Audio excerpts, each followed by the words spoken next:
నీళ్లు వచ్చి రాత్రి పిల్లలు పసిపిల్లలు ఇంట్లో బంగారము ఆస్తి పేపర్లు అన్నీ పోయినాయి మేడం.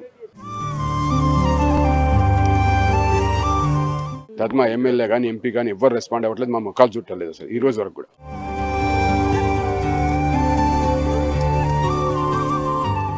అక్కడ గేట్ వరకు ఆ గేట్ సగానికి మునిగిపోయింది అని చెప్పేసి అని అంటున్నారు.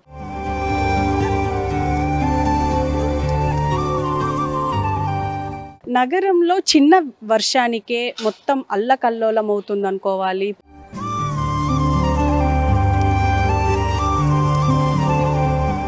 ప్రజలు అతలకుతలం అవుతున్నారని చెప్పాలి. ఎందుకు అని అంటే దాదాపు చిన్న చిన్న డ్రైనేజీలు గుంటలు అవన్నీ ఓపెన్ ఉండడం వల్ల చాలా ప్రమాదాలు జరుగుతున్నాయి. ఇంకో పక్క కాలనీలే మునిగిపోతున్నాయి. అందులో ముఖ్యంగా ఇప్పుడు మనం ఇక్కడే ఓయూ కాలనీ, షేక్పేటలోని ఓయూ కాలనీ కూడా అదే పరిస్థితికి వచ్చింది అని చెప్పుకోవాలి. మనం చూడొచ్చు విజువల్స్లో నైట్ 3 గంటల నుంచి వెళ్ళి చేస్తున్నా కూడా వాటర్ ఇప్పుడు ఒక లెవెల్కి వచ్చాయి అని అంటున్నారు. అక్కడ గేట్ వరకు ఆ గేట్ సగానికి మునిగిపోయింది అని చెప్పేసి అని అంటున్నారు. అంటే ముఖ్యంగా ఇక్కడ డ్రైనేజ్ ప్రాబ్లమేనా అంటే ఖచ్చితంగా డ్రైనేజ్తో పాటు ఇంకా అక్రమ కట్టడాలు అని కూడా స్థానికులు చెప్తున్న పరిస్థితి. ముఖ్యంగా ఎక్కడైతే వర్షాలు స్టార్ట్ అవుతాయో అప్పుడే ఇటు జిహెచ్ఎంసీ సిబ్బంది కావచ్చు, అటు హైడ్రా సిబ్బంది కావచ్చు, ఇంకా మిగతా సిబ్బంది కావచ్చు, మాన్సూన్ సిబ్బంది కావచ్చు, అప్పుడే పనిచేస్తున్నారు తప్ప ఇంకా మిగతా పని అసలు జనరల్గా వర్షాలు లేనప్పుడు వచ్చి మరి ఏమైనా ప్రాబ్లం ఉందా, వాటికి ఏమైనా సమీక్షిస్తున్నారా అంటే లేదు అని చెప్పేసి చాలామంది చెప్తున్న ఇది విమర్శ అని చెప్పాలి. అయితే దీనికి సంబంధించి ఇప్పుడు ఓయూ కాలనీకి సంబంధించి అయితే నైట్ అసలు నిద్ర లేకుండా పిల్లలు ఇంట్లోకి పిల్లలు అసలు ఎలాంటి ఇబ్బందులు పడ్డారు అని చెప్పేసి మనం కళ్ళారా చూసాము అన్ని మీడియా ఛానల్స్లో. అయితే దీనికి సంబంధించి అంటే సార్ మీరు ఇక్కడ వాళ్ళనా? మా ఇంట్లో ఉంటాం మేడం. లాస్ట్ ఇల్లు మా ఇల్లు మొత్తం మునిగింది. మా ఇంట్లో మొత్తం వాటర్ వచ్చేసి బీరువాలు, ఫ్రిడ్జ్, ఆస్తి పేపర్లు అన్నీ పోయినాయి. రాత్రి కార్పొరేటర్ గారికి ఇమీడియట్లీ కాల్ చేస్తే రెస్పాన్స్ వచ్చి మొత్తం తీసి క్లీన్ చేయించి రాత్రి 3 దాకా కార్పొరేటర్ గారి దగ్గరుండి ప్రతిదీ క్లీన్ చేసుకుంటూ వెళ్ళారు మేడం. ఇది మొత్తం అది ఆ ఫ్లో దాకా వచ్చింది మేడం. ఫ్లో దాకా వచ్చి ఇంట్లో ఫుల్ నీళ్ళు వస్తే ప్రతిసారి వచ్చి సార్కి ఒక కాల్ చేయగానే 2-3 సార్లు కాల్ చేయగానే కార్పొరేటర్ సార్ వచ్చి ఇంటికి వచ్చి ప్రతిదీ క్లీన్ చేసుకుంటూ ఒక 50 మందిని దింపారు మేడం. అంటే ఇప్పుడు మనం చూస్తున్నాము వర్షం పడ్డప్పుడు ఎంత ఇస్తూనే ఉన్నాము. మరి జనరల్గా నార్మల్ టైంలో అంటే వర్షాలు లేని టైంలో మరి దీనికి సంబంధించింది ఏమైనా ప్రత్యామ్నాయం చేసుకునే ప్రయత్నం ఏమైనా చేశారంటే ఇంతకుముందు అంబియన్స్ కోర్టు ఇటు నుంచి లేదు madam. Actually connection ambience court వాళ్ళు అడ్డంగా గోడ కట్టారు. ఆ రెడ్ బ్రిక్ కనబడుతుంది కదా మేడం, ఆ రెడ్ బ్రిక్ కాడ గోడ అడ్డం కట్టేసారు. అసలు యాక్చువల్లీ ఈ వాటర్ అంతా ఫ్లో అటు వెళ్ళిపోయేది. వాళ్ళు 3 టవర్స్ కట్టారు. ఆ ఎక్స్ట్రా 3 టవర్స్ కట్టేసి అక్కడ అప్పుడు ఎమ్మెల్యే గారు ఉన్నప్పుడు వచ్చి మాట్లాడినప్పుడు నేను కనెక్షన్ ఇస్తా అని అంబియన్స్ కోర్టు సంబంధించిన ఆయన బిల్డర్ గారు ఏమన్నారు, ఓకే నేను చేపిస్తాను అన్నాడు. అదంతా అయిపోయినాక ఇప్పుడు చేతులు దులిపేసుకున్నారు. నీళ్లు వచ్చి రాత్రి పిల్లలు పసిపిల్లలు ఇంట్లో బంగారము ఆస్తి పేపర్లు అన్నీ పోయినాయి మేడం. మొత్తం కుప్ప అయిపోయింది మేడం. ఇల్లు జనరల్గా ఈ సమస్య మీకు ఇప్పుడే ఉందా? 2 years నుంచి ఉంది మేడం. 2 years నుంచి ఉంది. కార్పొరేటర్ గారు వస్తున్నారు, వర్క్ చేస్తున్నారు, వెళ్తున్నారు, పాపం చేపిస్తున్నారు. అంటే అక్కడ మణికొండ, ఇక్కడ వచ్చేసి అది రంగారెడ్డి డిస్ట్రిక్ట్ మేడం, ఇదేమో జూబ్లీస్ వస్తుంది, హైదరాబాద్ వస్తుంది మేడం. అయితే వీళ్ళకి కనెక్షన్ ఇవ్వకుండా వాళ్ళు మధ్యలో గొడవ చేసి ఆపేశారు. మళ్ళీ సార్ మాట్లాడి ఇంటర్నల్గా అందరితో వాళ్ళతో పెద్దలతో మాట్లాడి అది రాత్రి సెట్ చేసి మొత్తం క్లీన్ చేసి మాట్లాడారు. సో చూస్తున్నారు కదా, అంటే ఆస్తి పేపర్లు అంటే విలువైన డాక్యుమెంట్స్ కూడా వరదలో మొత్తం నానిపోయాయి. అసలు ఎవరికి చెప్పుకోలేని పరిస్థితి ఉంది. అయినా సరే ఇక్కడ మాకు స్థానిక పాలకులు మంచిగా ఉండడం వల్ల, అటు ఎమ్మెల్యే కావచ్చు, ఇటు కార్పొరేటర్ కావచ్చు, గ్రౌండ్ లెవెల్లో వర్క్ చేయడం వల్ల ఇప్పుడు మాకు అసలు అంటే మొత్తం ఎలాంటి ఇబ్బంది కలగకుండా చూడడానికి ట్రై చేస్తున్నప్పటికీ కానీ ఈ వాటర్ అక్రమ కట్టడాల వల్ల, అలాగే అక్కడ గోడ మొత్తం కట్టేయడం వల్లనే ఇప్పుడు మనకు ఇలాంటి పరిస్థితి ఏర్పడింది అని అంటున్నారు. దాదాపు చూడొచ్చు అక్కడ కూడా ఆ ఎల్లో బిల్డింగ్కి సంబంధించి అంటే హాఫ్ వరకు అది కూడా దాని ఎత్తు వరకు వచ్చింది అని చెప్పేసి అంటున్నారు. సార్ మీ పేరు? ప్రసాద్ గారు, మీరు చెప్పండి, అసలు ఈ సమస్య 2-3 సంవత్సరాల నుంచే ఉంది అని అంటున్నారు. అసలు ఇది సమస్య దేని వల్ల వచ్చి ఉండొచ్చు అంటారు? అంటే జిహెచ్ఎంసీ కావచ్చు, హైడ్రా కావచ్చు, ఏమన్నా నిర్లక్ష్యం ఉందంటారు? కట్టిన తర్వాత ప్రాబ్లం స్టార్ట్ అయిందమ్మా.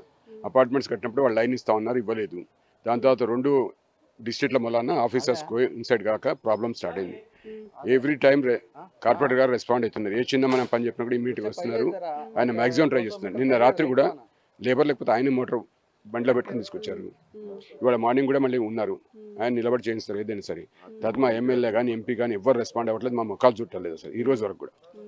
అంటే ఇప్పుడు నైట్ ఎంత బీభత్సం సృష్టించిందో చూసాము వాన. అసలు మీ ఇల్లు ఎక్కడ సార్? ఓకే. అంటే ఇప్పుడు ఈ సమస్య మీరు అంటే అక్రమ కట్టడాలు అని అనేది మీరు అన్నారు. ఎలా అంటారు? అక్రమ కట్టాలు ఉన్నాయి మాకు. ఇప్పుడు ఇల్లు 50 ఫీట్ల రోడ్ అమ్ముకున్నారు కదా, అవన్నీ డైరెక్ట్ మాన్యువల్ మీద ఇల్లు ఉన్నాయి. మాన్యువల్ కవర్స్ మీద కూడా ఇల్లు ఉన్నాయి. ఓకే. దాన్ని ఇప్పుడు హైదరాబాద్లో కూడా మేము కంప్లైంట్ చేస్తే కన్స్ట్రక్షన్ అయితే మేము ఏం చేయలేమండి, ఓపెన్ ల్యాండ్ ఉంటే మేము టేక్ ఓవర్ చేయొచ్చు అని అంటున్నారు. అంటే ఇల్లులు కూడా కూల్ చేసిన పరిస్థితి మనం చూసాం కదా. ఇదివరకు చేశారు కానీ ఇప్పుడు చేయట్లేదు. హైదరాబాద్ ఇల్లు కూల్చట్లేదు ఇప్పుడు. ఓకే. సో చూసారు కదా, అంటే అక్రమ కట్టడాలతో పాటు అంటే అంటే రోడ్లను కూడా ఆక్రమించడం వల్లనే ఇదంతా పరిస్థితి ఏర్పడుతుంది. సో ఇక్కడ కూడా చూడొచ్చు, హైడ్రా టీం కూడా మార్నింగ్ నుంచి ఇక్కడ సహాయక చర్యలు చేపట్టారనే చెప్పాలి. అటు ఒక పక్క అంటే మొత్తం ఎంత డ్రైనేజ్ మొత్తం పైప్ లైన్ ఎక్కడి వరకు ఉంటే అక్కడ నుంచి మొత్తం ఇక్కడ మొత్తం జామ్ అవ్వడం వల్ల ఇప్పుడు మొత్తం నీళ్లు గేట్ ఎత్తు వరకు రావడం, ఒక పక్క చూడొచ్చు ఎంత చెత్త అనేది వస్తుందో. అంటే దాదాపు అంటే అక్కడ ఇరుక్కున్న చెత్త వల్లనే ఇప్పుడు అది అంటే హైడ్రా అంటే ఇప్పుడు ఇక్కడ మొత్తం నీళ్లు జామ్ అయ్యాయి అని చెప్పుకోవాలి. అయితే ముఖ్యంగా మనము ఇంకా చెప్పాలి అని అంటే హైదరాబాద్లో ఈ ఒక్క కాలనీయే కాదు ఎఫెక్టెడ్ ఏరియా. అంటే హైదరాబాద్లో ప్రతి కాలనీలో ప్రతి బస్తీలో ఇలాంటి సమస్యనే ఉంది. ఇటు సిబ్బంది, అటు మాన్సూన్ సిబ్బంది కావచ్చు, ఇటు జిహెచ్ఎంసీ సిబ్బంది కావచ్చు, వీటిపైన దృష్టి ఖచ్చితంగా సారించాల్సిన అవసరం ఉంది. ఎందుకంటే ఒక పక్క ప్రజలు, ఒక పక్క మనం చూస్తూనే ఉన్నాము మొత్తం ఎక్కడికక్కడ ట్రాఫిక్లో ఇబ్బందులు పడడం, ఇంకో పక్క కాలనీల్లో ఇబ్బందులు పడడం, ఇలా డ్రైనేజీల మీద ఇల్లులు కట్టడం వల్ల కూడా ఇలాంటి పరిస్థితి ఏర్పడుతుందని చెప్పాలి. ఇక్కడే స్థానిక కార్పొరేటర్ ఉన్నారు. సార్ నమస్తే సార్. నమస్తే సార్, ఫస్ట్ ఆఫ్ ఆల్ మిమ్మల్ని అప్రిషియేషన్ చేయాలి. ఎందుకంటే రాత్రి 3 గంటల వరకు ఇక్కడే వర్క్ చేయిస్తున్నారు అంటున్నారు. అసలు ఈ సమస్య ఎందుకు వస్తుంది అని అంటారు? ఈ సమస్యకి మీరేమన్నా ఆల్టర్నేటివ్గా చూస్తున్నారా? మేడం, ఇక్కడ 50 ఫీట్ రోడ్ ఉండే పాత దాంట్లో లేఅవుట్లో, అది అమ్మేసిరు. ఎవరు అమ్మిరు? 15-20 ఇయర్స్ బ్యాక్ అమ్మేసిరు. అమ్మేదానికి ఇప్పుడు మొత్తం స్పేస్ తక్కువ అయ్యి పక్కన ఓపెన్ ల్యాండ్ ఉండే, దాంట్లో పోతుండే నీళ్ళు. ఇప్పుడు వాళ్ళు హెచ్ఎండిఏతోని వాళ్ళు అంబియన్స్ కొడియాడు వాళ్ళు కొన్నారు. అది కొన్నాక వాళ్ళు కట్టుకున్నారు, వాళ్ళ దగ్గర వాళ్ళు జెన్యునే ఉన్నారు.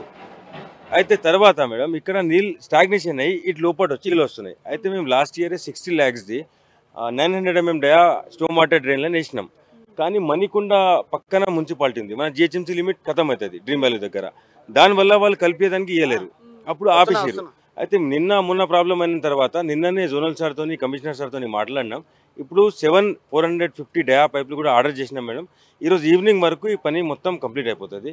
ఇప్పుడు మళ్ళీ నెక్స్ట్ ఇక్కడ ఏం ప్రాబ్లం 100% రాదండి. ఇక్కడ అంటే జనరల్గా ఇప్పుడు 2-3 సంవత్సరాల నుంచి ఇదే సమస్య ఉంది అని చెప్పేసి అంటున్నారు. అప్పటి నుంచి ఈ సమస్య ఉన్నప్పుడు దీనికి ఎలాంటి అంటే చర్యలు తీసుకోలేదంటారా? కాదు, అంటే జిహెచ్ఎంసీ కావచ్చు, ఇప్పుడు రీసెంట్గా హైడ్రా తీసుకుంది కాబట్టి వీళ్ళకి ఎలాంటి ఇన్స్ట్రక్షన్స్ ఇచ్చారు? మీరు ఎలాంటి అంటే వినతి పత్రాలు ఇచ్చారు? అదే మేడం, 60 lakhsది స్టోమ్ వాటర్ డ్రైన్ వేసినాం, కానీ అది అయిపోయింది, కలిసినాం అనుకున్నాం, కానీ అది కలవలే. వాళ్ళు మణికొండ మున్సిపాలిటీ వాళ్ళు ఆపిరు. అయితే ఇప్పుడు నిన్న పర్మిషన్ కూడా ఇచ్చారు వాళ్ళు. ఇప్పుడు పైపులు కూడా దిగుతున్నాయి. ఇప్పుడు 100% పని అయిపోతుంది. ఇప్పుడు ప్రాబ్లం లేదండి. ఇప్పుడు okay, thank you very much.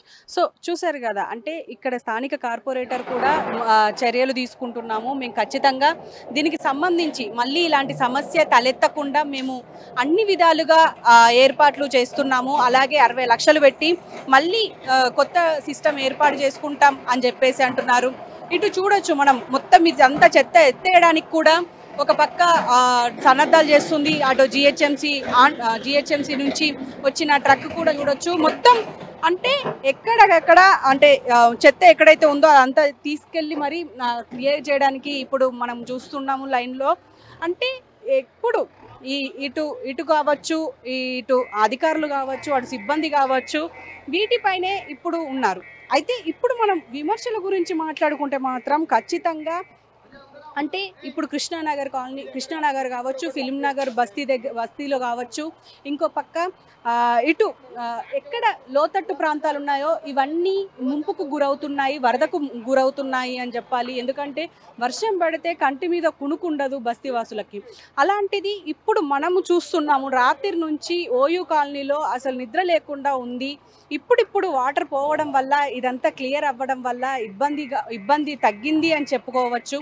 అయితే ఇప్పుడు ఏదేమైనప్పటికీ ఇప్పుడు ఇక్కడ ఇది సమస్య తీరబోతోంది అని చెప్పేసి అని అంటున్నారు.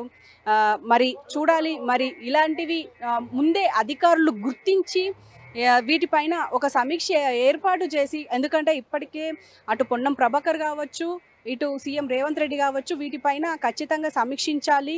అటు కలెక్టర్లు ప్రతి ఏరియాలో ఎలాంటి సమస్య ఉందో, అంటే ఈ వాటర్కి సంబంధించి, మాన్సూన్కి సంబంధించి ఎలాంటి ఆస్తి నష్టం అలాగే ప్రాణ నష్టం జరగకూడదు అని అన్నారు. కాబట్టి మరి ఇప్పటి నుంచైనా అధికారులు ఇలాంటి లోతట్టు ప్రాంతాలు కావచ్చు, ఇలాంటి ముంపుకు గురయ్యే ప్రాంతాలు కావచ్చు, లేకపోతే వరద నీరు ఇంటి లోపలికి వచ్చే ఏరియాలు కావచ్చు, ఇవన్నిటిని గుర్తించి ఈ సమస్యల్ని సాల్వ్ చేస్తారు అని చెప్పేసి అయితే ఆశిద్దాం. కెమెరామెన్ బానుతో హారిక, హైదరాబాద్.